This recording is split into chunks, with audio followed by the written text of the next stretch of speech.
There is a specific kind of silence that exists in an old garage when it's snowing outside. It is the sound of time standing still. Under a blanket of dust so thick you can trace a line through it with a finger rests a 1969 Boss Mustang.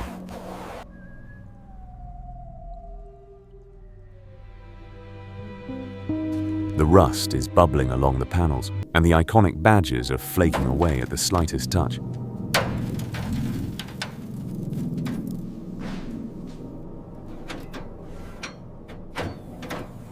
When the hood latch finally creaks open, it reveals a graveyard of grime, dry leaves, and cobwebs.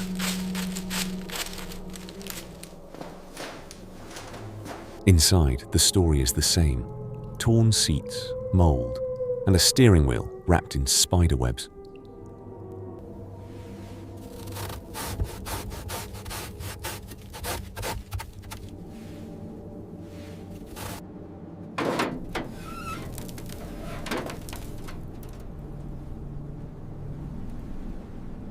To save it, we first have to see what's truly left.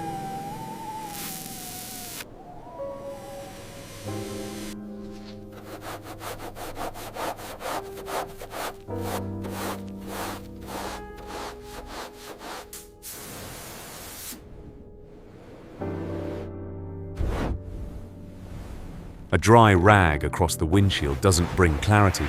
It just moves the years around, leaving behind a streaky, grimy surface that refuses to let the light in. A brush scrapes against the rim edges, breaking through a thick crust of mud and rust that has spent decades claiming the metal as its own.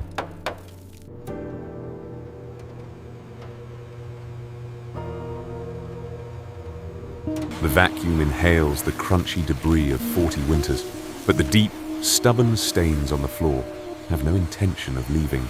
Every stroke of the brush releases a cloud of mold dust into the cold air, revealing fabric that remains dark, tired, and ugly. A simple wipe clears the surface grime from the door jambs, only to expose the deep-seated rust thriving around the hinges.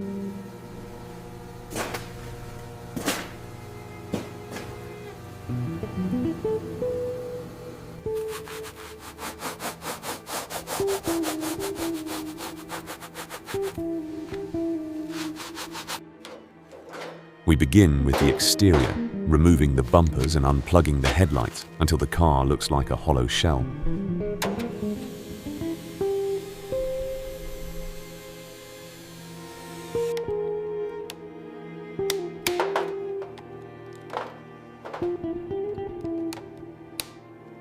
The hood is lifted away, followed by the fenders, mirrors, and handles.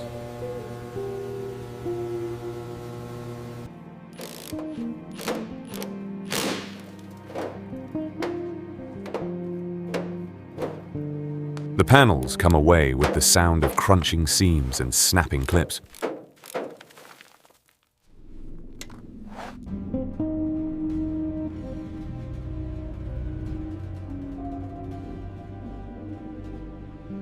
The side mirrors are unscrewed and carried away, leaving the Mustang's doors looking bare and vulnerable for the first time in decades.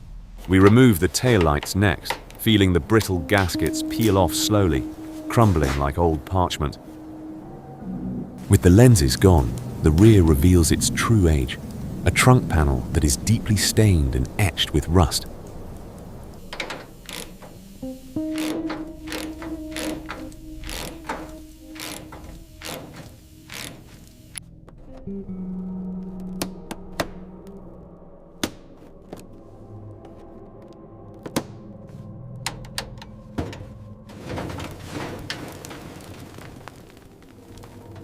We pull the unbolted seats and peel back the carpet to find the truth. Rusted floor pans and decades of trapped dirt.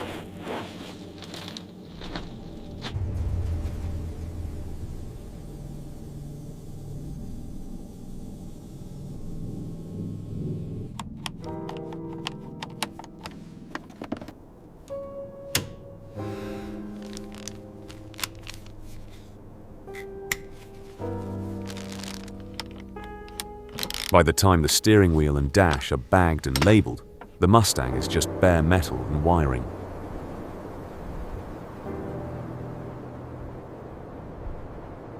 The lifeblood of this car has turned to black sludge.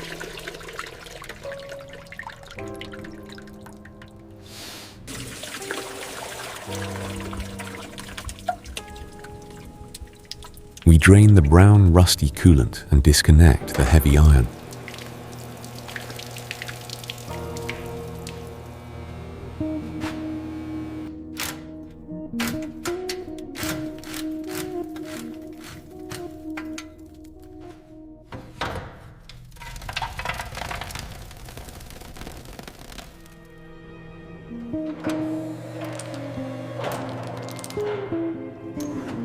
As the engine hoist chains tighten, the car creaks, and the massive block is finally lifted from the bay.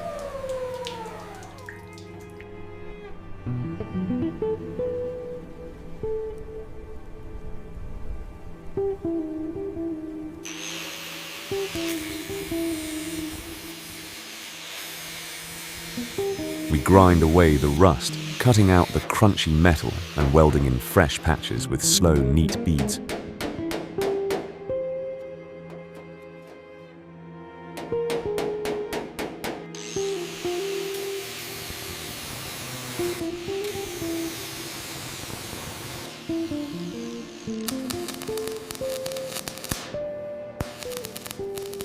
After the welds are ground smooth, we apply rust converter and a thick underbody coating to seal out the winter forever.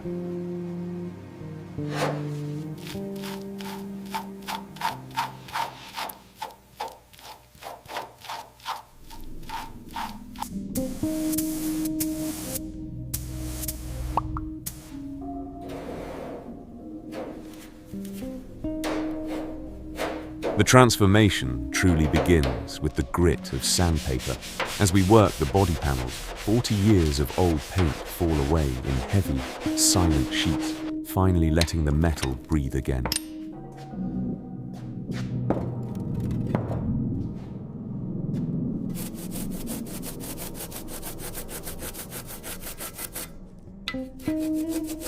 The suspension is rebuilt with new bushings and shocks that click into place with satisfying precision.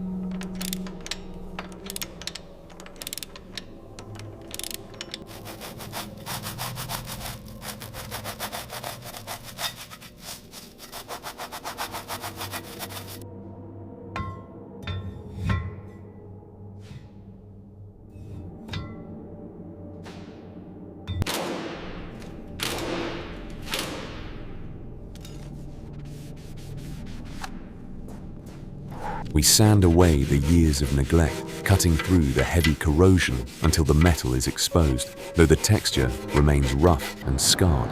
A pass of primer brings a matte, uniform finish to the rims, not yet perfect, but protected within the quiet of the workshop.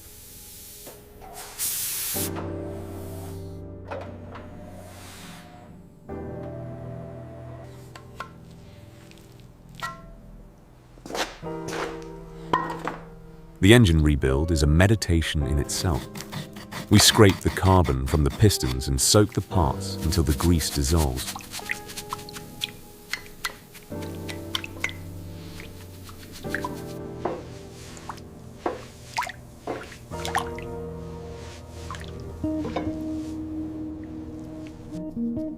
New bearings are oiled until they gleam, and the crank is rotated by hand, smooth and steady.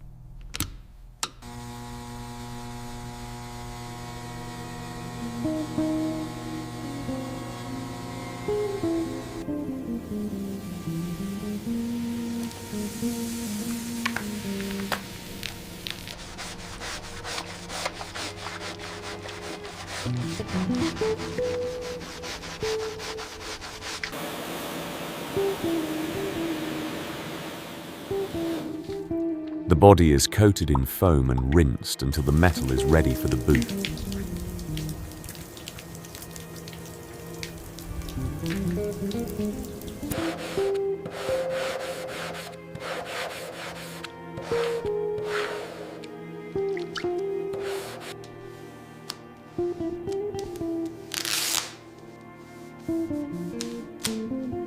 We mask the lines and apply the primer.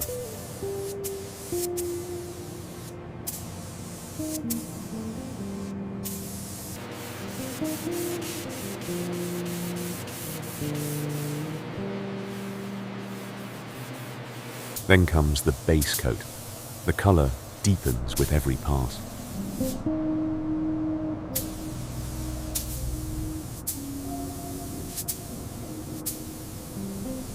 Finally, the clear coat is applied, creating a deep mirror finish across the hood.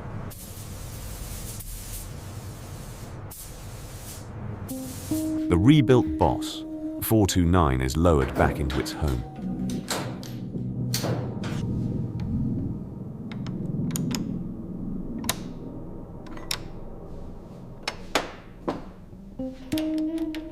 We align the restored fenders and snap the grille back into place.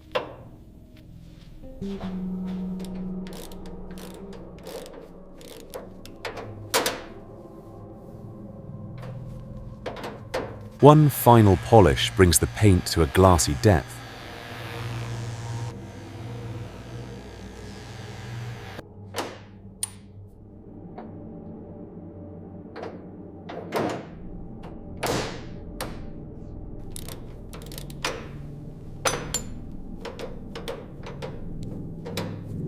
The chrome bumpers are torqued down and the headlights click back to life. Outside, the snow is still falling, just as it was when we began. But in the doorway of the garage, the Boss is no longer a ghost. It is a masterpiece,